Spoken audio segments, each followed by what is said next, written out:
World Alzheimer's Day. This has been observed on September 21st every year. WHO has announced Alzheimer's Day or a week or a month to be observed in the month of September. The importance of this day, everyone should know about dementia, and people should know whom to consult, how to diagnose, and how to take action. Department of Psychiatry is going to present you all on a brief module on World Alzheimer's Day, and my faculty will talk about each symptoms of the disease, how to diagnose and how to treat, how to manage the people or the persons affected with dementia, and caregivers. How do we identify a person with Alzheimer's dementia? If we look at a person with Alzheimer's dementia, initially during the course of the illness, they will have difficulty in remembering recent situations. They'll have difficulty in remembering the conversation, they'll have difficulty in remembering the name of the person they have met recently, or any new thing they have learned, they'll have difficulty in remembering those. Usually, they are able to recollect what had happened earlier or many years ago. They usually have difficulty in navigating in new places or unfamiliar environment. They might seem very repetitive, they might ask same questions again and again, they might be talking about same topics again and again. This is what the family members will note initially. Though initially they are able to take care of their social functioning, later on they might have difficulty in managing their finances, or they might even have difficulty in organizing and planning. If any kind of activity requires a sequence that has to be followed, for example in cooking, they might have difficulty in following that sequence. If they have got a new instrument, let's take as a new smartphone they might have difficulty in following or how to use that specific phone. They usually are able to take care of the self-care activity initially, but as the disease progresses through years, they might need assistance regarding that, and they might also require a lot of help managing their finances also. If we look at a person with dementia, they might be more prone for depressive symptoms, and they might be more prone for anxiety symptoms. They might also have confusion that is more towards evening. They might have a lot of behavioral changes also. The family members might feel that they are totally a changed person now and totally different. They might not be able to understand a common logic, or sometimes they might not be able to frame a complete sentence grammatically, and even the fluency also might be affected. They might have a lot of poor judgment also in particular situation. Towards the later part of the illness, they might have difficulty in remembering the names of familiar people, including parents, spouse, and even the family members. Although Alzheimer's dementia is not a reversible condition, the role of medications in improving the course of the illness and decreasing the progression of the disease cannot be denied. Medications do slow the cognitive decline, and also they improve the quality of the life of patient and the caregivers. After knowing the symptoms of dementia, it is very important to understand how these symptoms affect individuals and caregivers' personal and social interaction.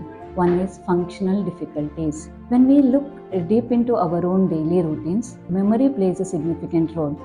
Wherein in dementia patient, there will be a memory loss, so they will not be able to engage in daily routines. Again, looking into the daily activities, it is not only that we engage in the solitary activities, we also interact with the people around us.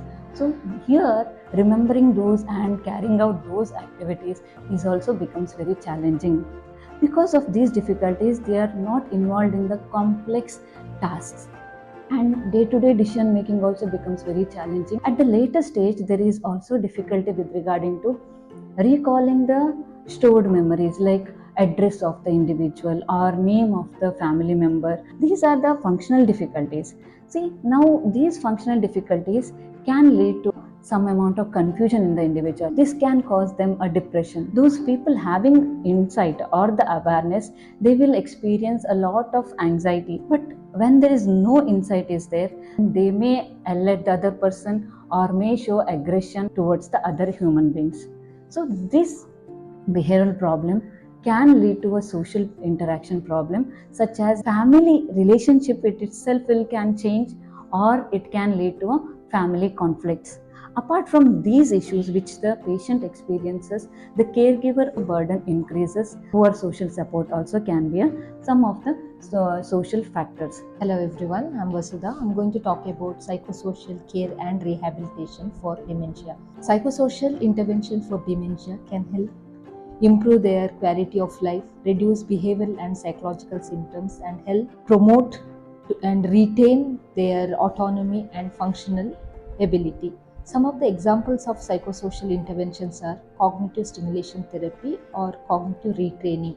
Cognitive retraining, this involves engaging individuals in mental exercises or activities like memory tasks, attention enhancement tasks, and problem solving ability or activities. Apart from that, we can also provide reminiscence therapy. Reminiscence therapy will help the individual and it encourages recalling positive personal experiences. Apart from that, we can also provide behavior therapy. Behavior therapy helps to identify the triggers for challenging behaviors like aggression and agitation, and through implementing some of the behavioral strategy, we can try to manage and reduce their behavior problems also. Apart from that, we can also help them and encourage them to include some of the physical activities and exercises for their overall mental health, physical health, and emotional well-being. One more very important psychosocial intervention we recommend, that is environmental modifications, or we advise the family member to modify the environment according to the patient's need. Social engagement is also considered as one of the important psychosocial intervention. Social engagement means involving the patient in all the social activities. Fostering this sense of being in the community also is very important. And last very important intervention what I recommend is, that is individualized care plan. Individualized care plan is a holistic approach and it is a very comprehensive approach. We try to consider their personal history, we try to consider their personal values, their current level of symptoms or severity, etc. So considering all these things, we make an individualized care plan. So these are the some of the important psychosocial intervention can help to treat the patient with dementia. A diagnosis of Alzheimer's disease does not affect only the one with the disease but also the loved ones around them. So it can take a lot of toll on the caregivers to support the loved one when they are going through such a diagnosis. The roles and responsibilities of the caregiver for each stage of Alzheimer's can vary. The first priority of the caregiver is to ensure the safety of the patient, because as the disease progresses, the person with Alzheimer's might not be able to rely on his or her own reflexes as well as his or her own memory. The second thing to ensure is that you, as caregivers, you ensure that they take their medication, that they undergo rehabilitation services, and motivate them to adhere to the treatment. Alongside this, encouraging them to engage in small physical activities and having a small routine of their own can also go a long way. At times, patients with Alzheimer's disease can have bouts of anxiety, confusion, and frustration. So, monitoring whether they have any behavioral or mood changes becomes the next role of the caregiver as well. Taking care of all these aspects of Alzheimer's disease on a day-to-day basis can be very challenging as well as daunting. So it is all the more important for caregivers to make sure that their own mental health and physical health is taken care of. In order to do that, as caregivers, you need to make sure that you have a good social network, making sure that you seek support and seek help from your family and friends and from professionals as well, making sure that you learn about Alzheimer's disease from various resources, and joining online support groups or offline support groups can also help make you feel equipped to deal with this effectively, as well as make you know that you're not alone in this journey.